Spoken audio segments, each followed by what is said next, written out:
اور جس دن آسمان ابر سے پھٹ جائے گا اور فرشتے نازل کیے جائیں گے، اس دن سچی بادشاہی رحمان ہی کی ہوگی، اور وہ دن کافروں پر سخت مشکل ہوگا۔ اور جس دن ظالم اپنے ہاتھ کاٹ کاٹ کھائے گا اور کہے گا کہ اے کاش میں نے پیغمبر کے ساتھ رستہ اختیار کیا ہوتا، ہائے شامت کاش میں نے فلاں شخص کو دوست نہ بنایا ہوتا، اس نے مجھ کو کتاب نصیحت کے میرے پاس آنے کے بعد بہکا دیا۔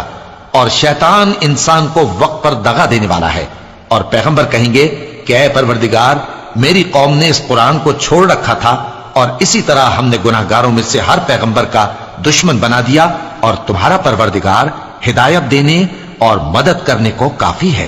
اور کافر کہتے ہیں کہ اس پر قرآن ایک ہی دفعہ کیوں نہیں اتارا گیا؟ اس طرح آہستہ آہستہ اس لیے اتارا گیا کہ اس سے تمہارے دل کو مضبوط رکھیں، اور اسی واسطے ہم اس کو ٹھہر ٹھہر کر پڑھتے رہے ہیں۔ اور یہ لوگ تمہارے پاس جو اعتراض کی بات لاتی ہیں، ہم تمہارے پاس اس کا معقول اور خوب واضح جواب بھیج دیتے ہیں۔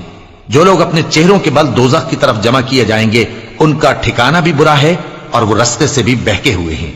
اور ہم نے موسیٰ کو کتاب دی، اور ان کے بھائی ہارون کو مددگار کے طور پر ان کے ساتھ کر دیا۔ پھر ہم نے کہا کہ دونوں ان لوگوں کے پاس جاؤ جنہوں نے ہماری آیتوں کی تکذیب کی، آخر ہم نے ان کو پوری طرح ہلاک کر دیا۔ اور نوح کی قوم نے بھی جب پیغمبروں کو جھٹلایا تو ہم نے انہیں غرق کر دیا، اور ان کو لوگوں کے لیے نشانی بنا دیا، اور ظالموں کے لیے ہم نے دکھ دینے والا عذاب تیار کر رکھا ہے۔